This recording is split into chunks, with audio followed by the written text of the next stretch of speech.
let's take a look at this place.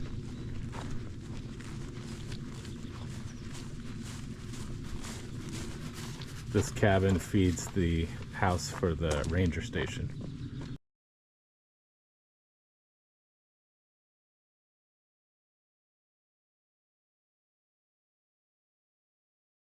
This is the thing I took out of there. It was 20 years old. Still kind of a mess in here. But I've got these things set up, 2 big batteries and the yellow inverters. Got to finish this wire box that I got and fabbed up. Got this wiring coming in, that's from the house. This big wire here goes down to the Ranger house. Little piece of Romex feeds the loads in here. Then there's an RV plug that'll tie into this sub panel, which will also take the outputs of these 2 inverters. The PV goes into each inverter, 2 different string lengths, and then these batteries will come up through these ports here and feed up into the inverters. Then on this side you've got PV coming in. Some of that was existing. That big 2-inch there, that's the old PV on poles that's going to be removed. I have to still clamp and straighten up all the wiring and conduit. This comes from the roof where I'm going to put some PV up there, some new panels. And when I got here it was completely mouse infested, so had to do a lot of cleaning first. Geez, I just noticed something moving in this inverter. I thought it was a worm, but it's a lizard.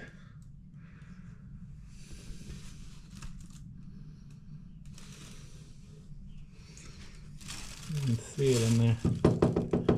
Come on, dude, get out of there.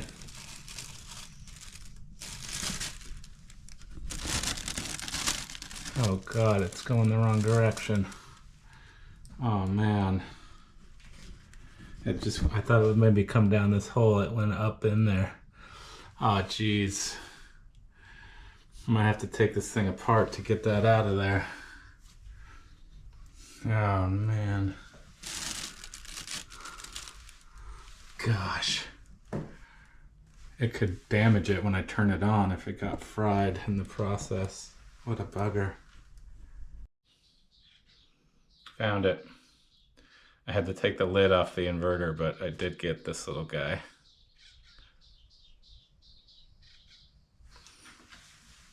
It was a pain.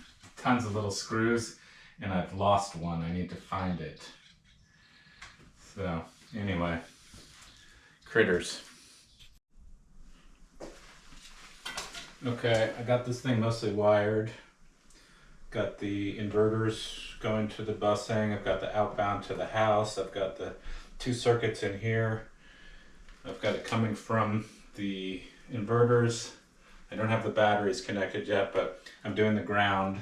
And it's worth mentioning that when you do a sub panel, you're either what's called bonding the neutral and the ground, or you're not. And so far I am not bonding them to make this more versatile, because I don't know yet what they've done down at the main. You only do it once in a system, and what's interesting is they didn't run a ground down to the house from here. So I don't yet know what I'm going to see down there. So I'm going to leave them separate, and then if it turns out I needed to bond them, I just run a wire from the ground bar to the neutral bar. So far they are separate ground. The fact that there's no ground running from the power source to the load, that's interesting. I've never dealt with that before. It's a long run. It's way down to a cabin approximately 500 feet away. I haven't mentioned it. I haven't measured it. And so I'll have to think about actually what's the right thing. Should it be bonded here or bonded there? And this is the only power source to the whole place.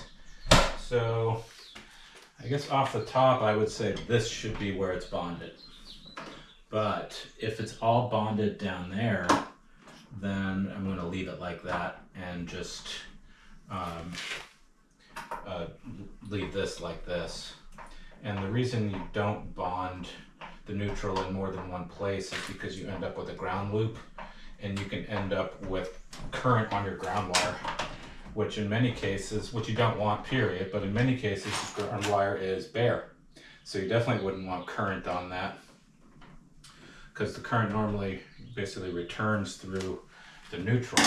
And if all of a sudden you've got current returning through your ground, then you could end up with a fire or a shock situation where somebody gets hurt. So don't want to do that. But I've also run into situations where it was done wrong. Somebody had bonded it in two places and had been that way for decades or many years, and with no ill effects that I know of. So all I know is the right way to do it is bond in only one place, and that's usually at the service entrance, and so that's what this is. So most likely this is where I'll end up doing it. And where you don't do it is sub panels around houses, and many times when I'm doing a critical load set panel for a battery backup, partial home backup system, that's where you specifically don't bond the grounds in the neutral. So I've got one more to do here.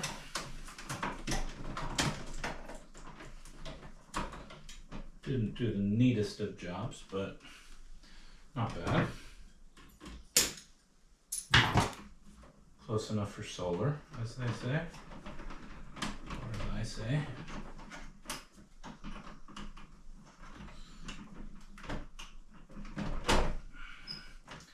And if anybody notices this is just a big, what's called insulated tap connector. And the wire running to the house is this big, looks like about maybe 1 aught. And that doesn't fit in my 60 amp breaker. So I took some number 4, which is plenty big for 60 amp breaker. Could have been a number 6, but I had some 4. So I took some number 4, stuffed it in the breaker, just barely fit.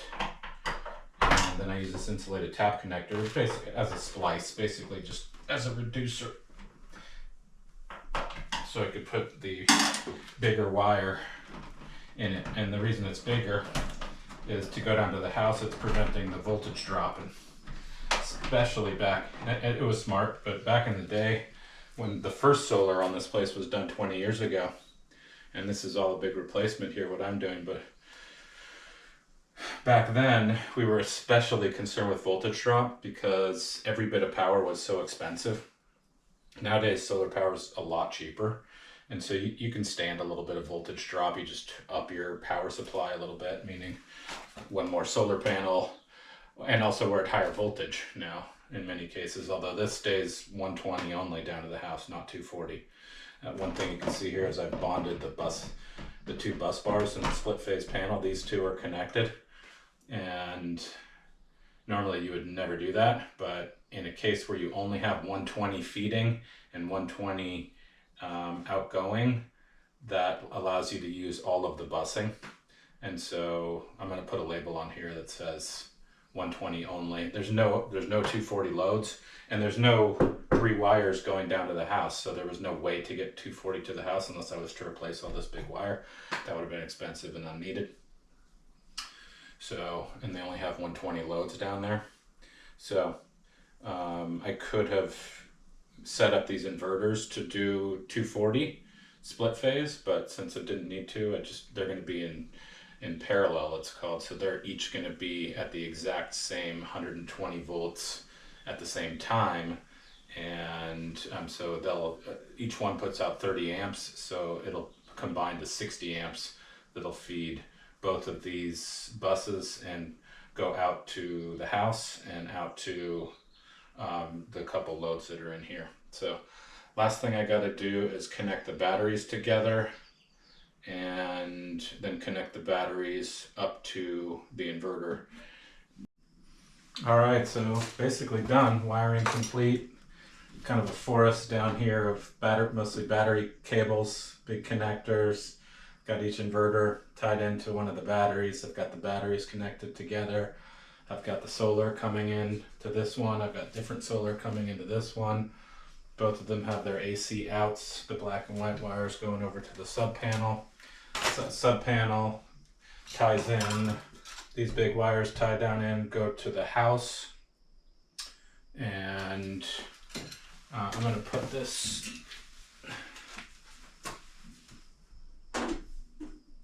wire trough back together. Screw that in and put these covers back on so another lizard doesn't get in there overnight. That was a hassle. And in fact, I need a screwdriver to dial that in.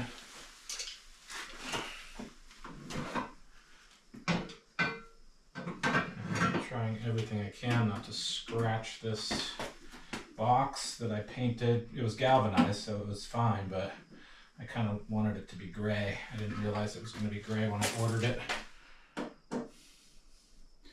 I didn't realize it was going to be galvanized, so I painted it gray, and it's good, but it's a little bit scratch prone.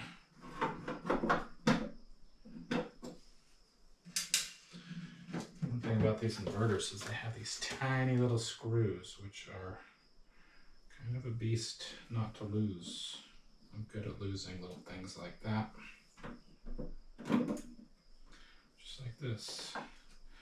And I've got the wrong screwdriver. I'm gonna grab my better screwdriver for that.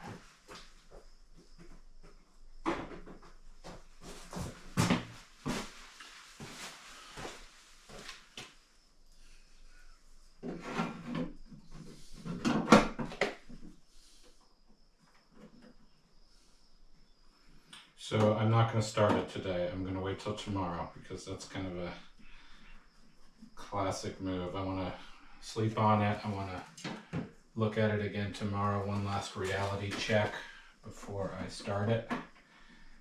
And because you can ruin things upon startup.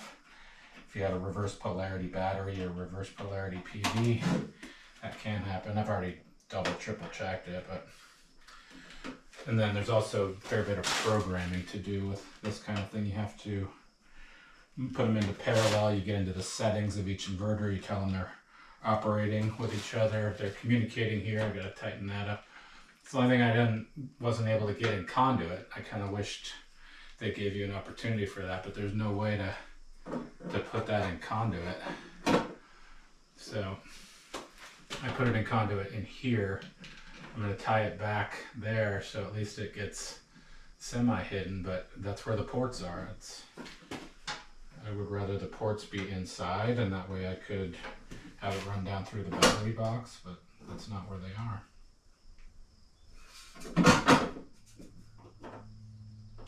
Each of these is a 3,000 watt inverter, and the requirement was for 6,000 watts, so this was the best option. They make some nicer inverters that I like better, but they are 240 volt, which is kind of the opposite problem we used to have in the industry.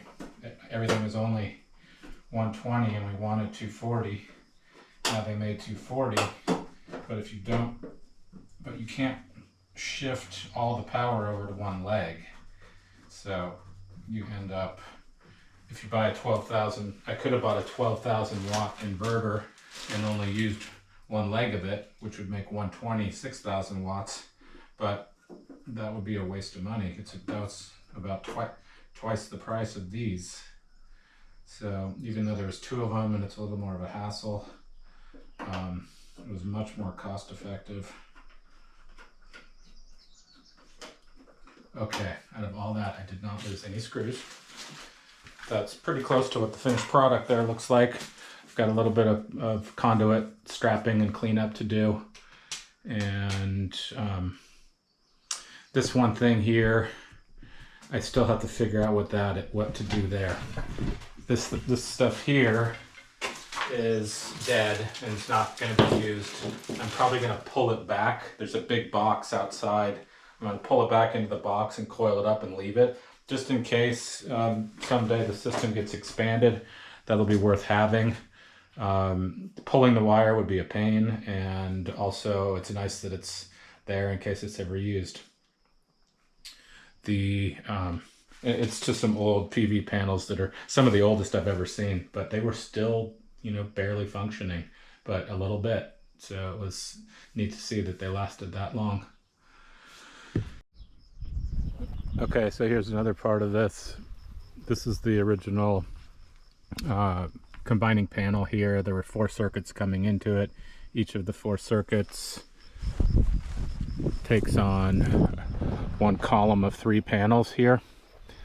And there's some panels here that are going for the PV and some that are actually going for this little well. But anyway, there's 12 panels, 4 strings of 3. Each one was coming into one of these circuit breakers. Came up with about 110 volts each. But that's a little low for the MPPT window of the new inverter. So I just put 2 strings in series with each other. So now instead of 4 strings going in there, I have 2. And so what I did was I basically took a negative off of the negative bar and the corresponding positive off of the bottom of the breaker, and I joined them with a wire nut here. So now instead of 4 strings of 3, I have 2 strings of 6, and that increases the voltage, doubles it, and it's still only 215 odd volts, but it's closer to the MPPT window of the inverter.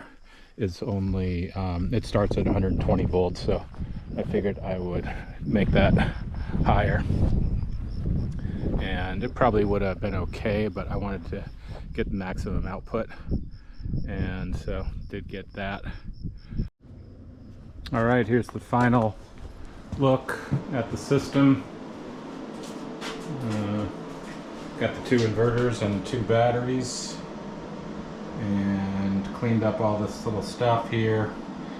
Didn't mop them and sweep all the mouse poop up off the floor. Just got the bulk of it so that I could work, but decided not to go to town on it. This is all cleaned up. Got one inverter producing 300 watts right now, and the other one doing 630. This is end of the day. Got the 2 batteries. They've gone from 50-something% to 80% in the last several hours. So that's a good sign. Anyhow, basically done. Lights work. Now I turned off the inverters. They do work. I turned them off until I can get the guys up here to do my walkthrough where I'll turn them on. Got the system labeled in the sub panel there. I tested it down at the house. It was working. So basically all done.